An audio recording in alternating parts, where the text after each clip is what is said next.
ಶಾಂತರಾಗಬೇಕು, ಯಾರು ಮಾತಾಡಬಾರ್ದು.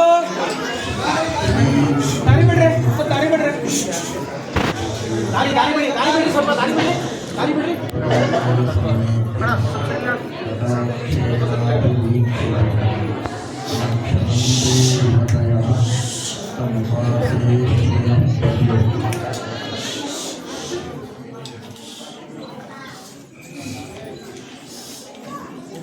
ಸರ್ವೋತ್ತಮನಾದ ಭಗವಂತನ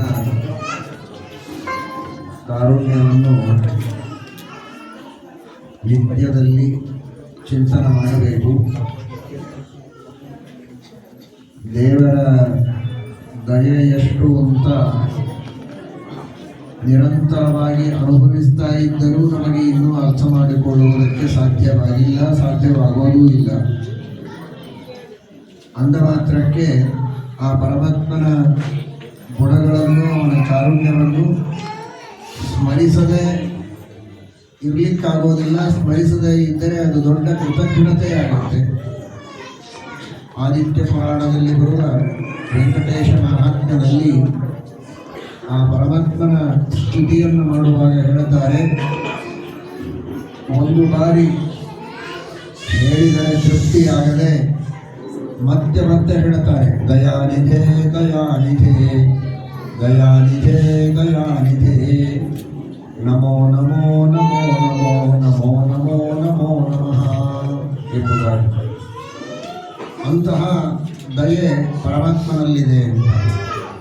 ಕಾರಣ, ಪ್ರಪಂಚದೊಳಗಿನ ಯಾವುದೇ ವ್ಯಕ್ತಿ ಇನ್ನೊಬ್ಬರಿಗೆ ಉಪಕಾರ ಮಾಡಬೇಕಾದರೆ ಏನಾದರೂ ಒಂದು ಪ್ರಯೋಜನ ಇರುತ್ತೆ. ಕೆಲವರಿಗೆ ಹಣ ಬೇಕು ಅಂತ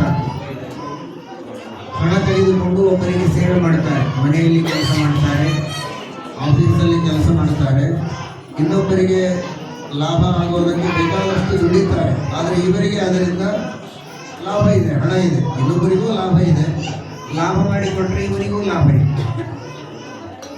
ಆ ಕಾರಣಕ್ಕಾಗಿ ಒಂದು ಆಫೀಸಲ್ಲಿ ಉದ್ಯೋಗ ಮಾಡಬಹುದು, ಮನೆಯಲ್ಲಿ ಕೆಲಸ ಮಾಡಬಹುದು.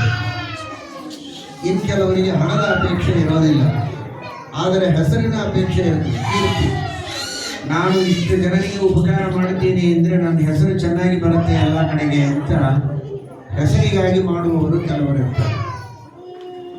ಇನ್ನೂ ಸ್ವಲ್ಪ ಮೇಲ್ಮಟ್ಟದ ವ್ಯಕ್ತಿಗಳು, ಅವರಿಗೆ ಹಣನೂ ಬೇಡ, ಯಾವ ಹೆಸರೂ ಬೇಡ, ಏನೋ ಒಳ್ಳೆಯ ಕೆಲಸ ಮಾಡಿದರೆ, 4 ಜನಕ್ಕೆ ಅನ್ನ ಹಾಕಿದರೆ ಅಥವಾ ಉಪಕಾರ ಮಾಡಿದರೆ, ಕಷ್ಟದಲ್ಲಿದ್ದಾಗ ಸಹಾಯ ಮಾಡಿದರೆ ಪುಣ್ಯ ಬರುತ್ತೆ ಅನ್ನೋದಕ್ಕಾಗಿ ಮಾಡ್ತಾರೆ.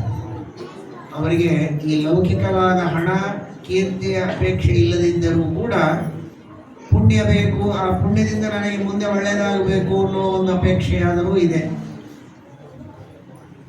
ದೇವರಿಗೆ ಏನಿದೆ ಹೇಳಿ? ಈ ಕಡೆಗೆ ಹಣವೂ ಬೇಕಾಗಿಲ್ಲ, ಅವನು ತಾನೇ ಲಕ್ಷ್ಮೀಪತಿ, ಅವನಿಗೆ ಇನ್ನೇನು ಹಣ ಬೇಕಾಗಿದೆ? ಇಡೀ ಜಗತ್ತೇ ಅವನದು, ಯಾವುದು ನಮ್ಮದಲ್ಲ. ಈಗ ಉದಾಹರಣೆಗೆ ಒಬ್ಬ ಮನುಷ್ಯ ಹೇಳ್ತಾನೆ, ನನಗೆ ಬಹಳ ಹಣ ಬೇಕಾಗಿದೆ ಅಂತ. ಯಾಕೆ ಅಂದರೆ ಮನೆ ತೊಗೊಳ್ಬೇಕಾಗಿದೆ ಅಂದರೆ, ಮನೆ ತೊಗೊಳೋದಕ್ಕೆ ಹಣ ಬೇಕು, ಬಟ್ಟೆ ತೊಗೊಳೋದಕ್ಕೆ ಹಣ ಬೇಕು, ಅಕ್ಕಿ ಬೇಳೆ ತೊಗೊಳೋದಕ್ಕೆ ಹಣ ಬೇಕು, ವಾಹನ ತೊಗೊಳೋದಕ್ಕೆ ಹಣ ಬೇಕು. ಎಲ್ಲ ಇದ್ದ ಮೇಲೆ ಯಾಕೆ ಹಣ ಬೇಕು? ಈಗೇನು ಬೇಡ, ನನಗೆಲ್ಲ ಸಾಕು ಅಂತಾರೋ ಇಲ್ವೋ ಹಾಗೆ ಎಲ್ಲವೂ ದೇವರಿಗಿದೆ. ಇಡೀ ಜಗತ್ತೇ ದೇವರದು, ಏನು ತೊಗೋಬೇಕು? ಅವನು ತಗೊಳ್ಳೋದಕ್ಕೇನಿಲ್ವೇ ಇಲ್ಲ, ಎಲ್ಲವೂ ಅವನದೇ. ಜೊತೆಗೆ ಹಣವೂ ಎಲ್ಲ ಅವನದೇ, ಲಕ್ಷ್ಮೀಪತಿ. ಹಣದಿಂದ ಪ್ರಯೋಜನವೂ ಇಲ್ಲ, ಹಣ ಇದ್ದೂ ಇದೆ. ಅಂದ ಮೇಲೆ ದೇವರಿಗೆ ಸಂಪತ್ತು ಬೇಡ. ಕೀರ್ತಿ ಬೇಕು ಅಂದರೆ ಎಲ್ಲ ವೇದಗಳು ಶಾಸ್ತ್ರಗಳು ದೇವರನ್ನೇ ಹೊಗಳುತ್ತವೆ. ಬೇಕಾದಷ್ಟು ಕೀರ್ತಿ ಇದೆ, ಇನ್ನೇನು ಹೊಸದಾಗಿ ಕೀರ್ತಿ ಪಡೆಯಬೇಕಾದದ್ದಿಲ್ಲ ದೇವರು. ಇನ್ನು ಪುಣ್ಯ ಬೇಕು ಅಂದರೆ ದೇವರಿಗೆ ಪುಣ್ಯವೂ ಇಲ್ಲ, ಪಾಪವೂ ಇಲ್ಲ. ಪುಣ್ಯ ಪಾಪಗಳೆರಡೂ ಅಸ್ವತಂತ್ರರಾದ ನಮಗೆ ಮಾತ್ರ. ಪುಣ್ಯದಿಂದ ಹೊಸದಾಗಿ ಪಡೆಯಬೇಕು, ಅದು ಒಂದು ಅರ್ಥದಲ್ಲಿ ಹಣ ಇದ್ದಾಗೆ. ಯಾವುದು ನಮ್ಮ ಹತ್ರ ಇಲ್ಲ ಅದನ್ನು ಪಡೆದುಕೊಳ್ಳೋದಕ್ಕೆ ಪುಣ್ಯ ಬೇಕು. ಹಾಗಾದರೆ ಭಗವಂತನಲ್ಲಿ ಎಲ್ಲವೂ ಇದ್ದಾಗ ಅವರಿಗೆ ಪುಣ್ಯವೂ ಇಲ್ಲ, ಯಾವ ಲಾಭವೂ ಇಲ್ಲ. ಆದರೆ ಒಂದೇ ಒಳ್ಳೆಯ ಕೆಲಸ ಮಾಡಬೇಕಾದ್ರೆ ಅನೇಕ ಲಾಭಗಳನ್ನು ನಾವು ಬಯಸಿದರೆ, ಅನಂತ ಜೀವರಿಗೆ ಅನಂತ ಉಪಕಾರಗಳನ್ನು ಮಾಡಿದರೆ ಒಂದೇ ಲಾಭವನ್ನು ತಾನು ಅಪೇಕ್ಷೆ ಪಡದೇ ಇರುವ ಕಾರುಣ್ಯ ಆ ಭಗವಂತನಲ್ಲಿದೆ. ಅಂತಹ ಕರುಣಾಮೂರ್ತಿಯಾಗಿದ್ದಾನೆ ಪರಮಾತ್ಮ ಎಂಬುದಾಗಿ ಆ ಭಗವಂತನನ್ನು ದಯಾನಿಧೆ ದಯಾನಿಧೆ ದಯಾನಿಧೆ ದಯಾನಿಧೆ ಅಂತ ಅಷ್ಟು ಕಾರುಣ್ಯ ಸಾಗರನಾಗಿದ್ದಾನೆ. ಅಂತಹ ಪರಮಾತ್ಮ ಕಾರುಣ್ಯ ಸಾಗರನಾಗಿ ನಮಗೆ ಮಾಡಿದ ಆದೇಶವನ್ನು ನಾವು ಪರಿಪಾಲನೆ ಮಾಡದೇ ಇದ್ದರೆ ನಾವು ಕೃತಜ್ಞರಾಗ್ತೇವೆ. ಇಷ್ಟೆಲ್ಲ ಉಪಕಾರವನ್ನು ನಿಸ್ವಾರ್ಥವಾಗಿ ನಮ್ಮ ಉದ್ಧಾರಕ್ಕಾಗಿ ದೇವರು ಮಾಡ್ತಾನೆ. ಆದರೆ ಅದೇ ಪರಮಾತ್ಮ ನಮ್ಮ ಕರ್ತವ್ಯ ಕರ್ಮಗಳನ್ನು ನಮಗೆ ಮಾಡುವುದಕ್ಕೆ ನೀವು ಚೆನ್ನಾಗಿ ಸಂಧ್ಯಾವಂದನವನ್ನು ಮಾಡಿ, ದೇವರ ಪೂಜೆ ಮಾಡಿ, ದೇವರಿಗೆ ಸಮರ್ಪಣೆ ಮಾಡಿ, ಸ್ವೀಕಾರ ಮಾಡಿ, ಆಹಾರವನ್ನೇನೇ ತಿನ್ನಬೇಕಾದರೂ ದೇವರಿಗೆ ಸಮರ್ಪಿಸಿ ಅಂದ್ರೇನು? ಅವನೇನದನ್ನು ತೆಗೆದುಕೊಂಡು ಹೋಗೋದಿಲ್ಲ. ನಾವು ಕೊಟ್ಟ ಹಣ್ಣು ಹಂಪಲು ಏನೇ ಒಳ್ಳೆಯ ಪದಾರ್ಥ ಅಡಿಗೆ ನೈವೇದ್ಯ ಮಾಡಿದರೆ ಅದು ಅಲ್ಲೇ ಇರ್ತದೆ. ಅದರ ಸಾರಭಾಗವನ್ನು ಮಾತ್ರ ಸ್ವೀಕಾರ ಮಾಡಿ ಪವಿತ್ರವಾದ ಆ ವಸ್ತುವನ್ನು ನಮಗೆ ಕೊಡ್ತಾನೆ, ಮತ್ತೆ ತಾನು ಸ್ವೀಕಾರ ಮಾಡಿ. ಆದರೆ ಅಷ್ಟನ್ನೂ ಮಾಡುವುದಕ್ಕೆ ನಾವು ತಯಾರಾಗದೇ ಇದ್ದರೆ ನಾವು ಕೃತಜ್ಞರಾಗ್ತೇವೆ. ದೇವರಿಗೆ ಅದರಿಂದ ಹಾನಿ ಇಲ್ಲ.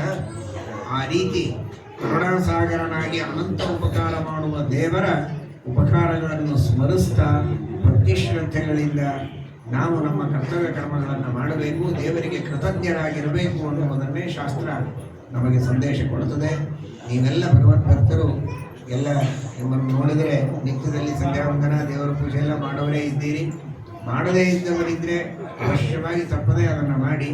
ಇದೆಲ್ಲದಕ್ಕೂ ಮೇಲಾಗಿ ಶಾಸ್ತ್ರಗಳ ಶ್ರವಣ, ನಿತ್ಯದಲ್ಲಿ ವಿಷ್ಣು ಸಹಸ್ರನಾಮ, ವಾಯುಸ್ತುತಿ ಇಂತಹ ಸ್ತೋತ್ರಗಳ ಪಠನ, ದೇವರ ನಾಮಗಳನ್ನು ಹೇಳಿ ಭಜನೆ ಮಾಡೋದು ಎಲ್ಲ ಹೆಣ್ಣು ಮಕ್ಕಳು ವಿಶೇಷವಾಗಿ ಆ ಭಗವಂತನನ್ನು ಸಂತೋಷಪಡಿಸಿ ಅವನ ಅನುಗ್ರಹಕ್ಕೆ ಎಲ್ಲರೂ ಪಾತ್ರರಾಗಬೇಕು. ಹರೇ ನಮಃ. ಶ್ರೀಕೃಷ್ಣ. ಶ್ರೀ ಸತ್ಯ